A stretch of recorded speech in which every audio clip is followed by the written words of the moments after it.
10 जून 2026 को अल्फा का teaser drop हुआ और कुछ ही मिनटों बाद शाहरुख खान ने इंस्टाग्राम स्टोरी पर लिखा, well done Alia, breaking heart से ब्रेकिंग बोन्स तक तुम्हारा स्किल सेट बढ़ता ही जा रहा है, go get them, sigma girl. Amitabh Bachchan ने पोस्ट किया, करण जौहर ने सेलिब्रेट किया, पूरा बॉलीवुड एक साथ खड़ा हुआ था।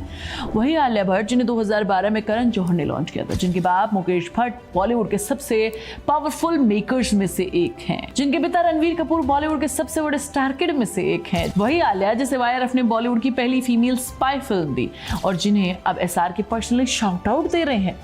क्या ये सच में आलिया का टैलेंट है या हॉलीवुड का सबसे केयरफुली प्लान्ड गेम जो किसी एक एक्ट्रेस के लिए खेला गया है? तो ये जो कहानी है, ये वो कहानी है जो बॉलीवुड कभी खुद नहीं बताता।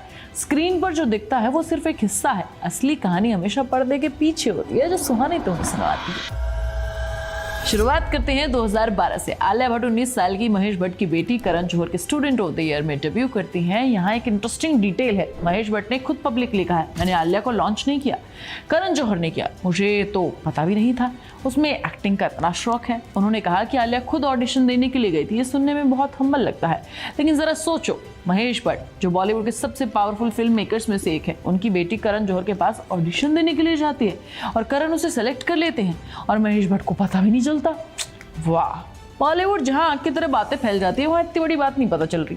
बॉलीवुड में जहां हर तरफ कास्टिंग डिसीजन के पीछे रिलेशनशिप, कनेक्शन और फोन कॉल्स होते हैं, वहां महेश भट्ट की बेटी को करण जौहर ने सिर्फ एक ऑडिशन की वजह से ले लिया। ये कितना बिलीवेबल है ना। लेकिन ये भी सच है कि स्टूडेंट ऑफ द ईयर में आलिया अकेली नहीं थी, वरुण धवन भी थे, डेविड धवन के बेटे सिद्धार्थ मल्होत्रा भी थे जो आउटसाइडर थे, और तीनों में से आज आलिया सबसे बड़ी स्टार है। तो टैलेंट था लेकिन प्लेटफॉर्म भी था। स्टूडेंट ऑफ द ईयर के बाद जो हुआ वो बॉलीवुड की सबसे केयरफुली क्राफ्टेड राइज था। 2014 में हाईवे आई, इम्तियाज अली का डायरेक्शन। इस फिल्म में आलिया ने एक सीरियस कैरेक्टर प्ले किया, एक किडनैपिंग विक्टिम का रोल जो अपने किडनैपर से प्यार करने लग जाती है। आलिया ने इस रोल में इतनी मैच्योरिटी से प्ले किया है ऐसे कि क्रिटिक्स दंग रह गए। फिर टूट स्टेट आई, हमटी शर्मा की दुल्हनिया आई, कपूर एंड सन्स आई, उड़ता पंजाब, राजी आई। हर फिल्म में आलिया ने प्रूव किया कि वो सिर्फ स्टार किड नहीं है। नेशनल अवार्ड मिला गंगूबाई के लिए, डार्लिंग्स प्रोड्यूस की खुद से। अब अल्फा में अपनी पूरी जर्नी में एक पैटर्न दिखते हैं जिसे इग्नोर नहीं किया जा सकता। करण जौहर और आलिया का रिश्ता इंडस्ट्री का सबसे इंटरेस्टिंग डायनामिक है। करण ने आलिया भट्ट को लॉन्च किया, धर्मा प्रोडक्शन ने उनकी कई फिल्में प्रोड्यूस की हैं, दोनों एक दूसरे को पब्लिकली फादर डॉटर कहते हैं। आलिया ने करण के बेटे यश को राखी बांधी है। ये प्रोफेशनल रिलेशनशिप नहीं है, एक फैमिली बॉन्ड है। और बॉन्ड का फायदा, करण जब किसी के साथ खड़े हों तो वो अपने आप खड़े हो जाते हैं। आलिया का नाम नेचुरली आ जाता है। रॉकी रानी की प्रेम कहानी, करण का डायरेक्शन, उसमें आलिया को नेशनल अवार्ड मिलता है। बढ़ती परफॉर्मेंस थी और ये फिल्म क्रिटिकली और कमर्शियली दोनों तरीके से सक्सेसफुल रही। लेकिन ये भी सच है कि अनन्या पांडे ने करण जौहर को भी लॉन्च किया, वो इतनी सक्सेसफुल नहीं हुई। जानवी को भी लॉन्च किया है, वो अभी भी स्ट्रगल कर रही हैं। इब्राहिम अली खान को लॉन्च किया है, अभी देखना है। तो क्या करण का सपोर्ट ही काफी है या आलिया में जेन्युइनली कुछ अलग है? तो बात करते हैं उस कनेक्शन की जो सबसे पावरफुल है। रणवीर कपूर। 2018 में आलिया रणवीर के साथ रिलेशनशिप पब्लिक होता है और 22 में शादी हो जाती है, रेया पैदा हो जाती है। इस रिलेशनशिप ने आलिया की इंडस्ट्री में पोजीशनिंग बदल दी। रणवीर कपूर फैमिली से ऋषि कपूर और नीतू कपूर के बेटे, बॉलीवुड की सबसे आइकॉनिक फिल्म फैमिली का हिस्सा। अब वो सिर्फ महेश भट्ट की बेटी नहीं है, रणवीर कपूर की वाइफ भी है, कपूर खानदान की इकलौती बहू जो बॉलीवुड के सबसे ओल्ड रिस्पेक्टेड फैमिलीज में से एक है, उसका हिस्सा है। दो फैमिलीज भट्ट कपूर दोनों पावरफुल है, आलिया दोनों में कनेक्टेड है।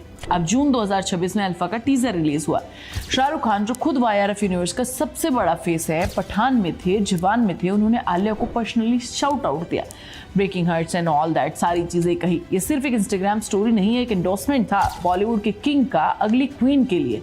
और अमिताभ बच्चन ने भी प्रेज किया वो बच्चन फैमिली, जिनके बेटे अभिषेक बच्चन ने भी अल्फा में काम किया है। उन्होंने भी आलिया को सेलिब्रेट किया। 3 जनरेशन के बॉलीवुड आइकन्स महेश भट्ट, करण जौहर, SR के अमिताभ सब एक साथ आलिया के पीछे खड़े हुए हैं। क्या आलिया डिजर्व करती हैं ये सब? ये सिर्फ एक कनेक्शन का खेल है।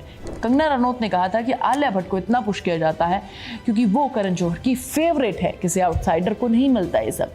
ये बात पूरी तरीके से गलत नहीं है, एक आउटसाइडर को इक्वली टैलेंटेड प्लेटफॉर्म नहीं मिलता, आलिया को मिला है। लेकिन ये भी सच है कि आलिया ने उस प्लेटफॉर्म को वेस्ट नहीं किया है। वो कॉम्प्लिकेटेड ट्रूथ है जो बॉलीवुड में हमेशा रहता है, प्लेटफॉर्म कनेक्शन से मिलते हैं लेकिन उस प्लेटफॉर्म पर क्या करते हो वो टैलेंट डिसाइड करता है। और अल्फा जो 10 जुलाई 2026 को रिलीज होगी वो आलिया की सबसे बड़ा टेस्ट होने वाला है। YRF स्पाई यूनिवर्स में पहली फीमेल लेड फिल्म है। जिस यूनिवर्स में पठान ने 1000 करोड़ कमाए, टाइगर ने 350 करोड़, वॉर ने 317 करोड़। अगर अल्फा हिट हुई तो आलिया बॉलीवुड की सबसे पावरफुल एक्ट्रेस में से बन जाएगी। जो एक्ट्रेस रोमांटिक रोल्स में अवार्ड जीतती है अब एक्शन यूनिवर्स की किंग बनने जा रही है। और अगर फ्लॉप हुई तो फिर से वही सवाल उठेंगे, कनेक्शन नहीं होते तो शायद यहाँ तक नहीं पहुंच पाती, ऐसा कहा जाएगा। बॉलीवुड में एक फॉर्मूला है जो हमेशा काम करता है, सही फैमिली, सही कनेक्शन, सही टाइमिंग और उस पर थोड़ा सा टैलेंट। आलिया भट्ट के पास सब कुछ है। महेश भट्ट की बेटी, करण जौहर की फेवरेट, रणबीर कपूर की वाइफ, SRK का शाउट आउट, YRF का सपोर्ट।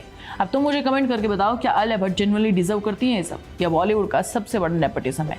क्या आलिया की अल्फा उनकी बिगेस्ट टेस्ट जो है उसमें वो खुद को साबित कर पाएंगी या फिर नहीं?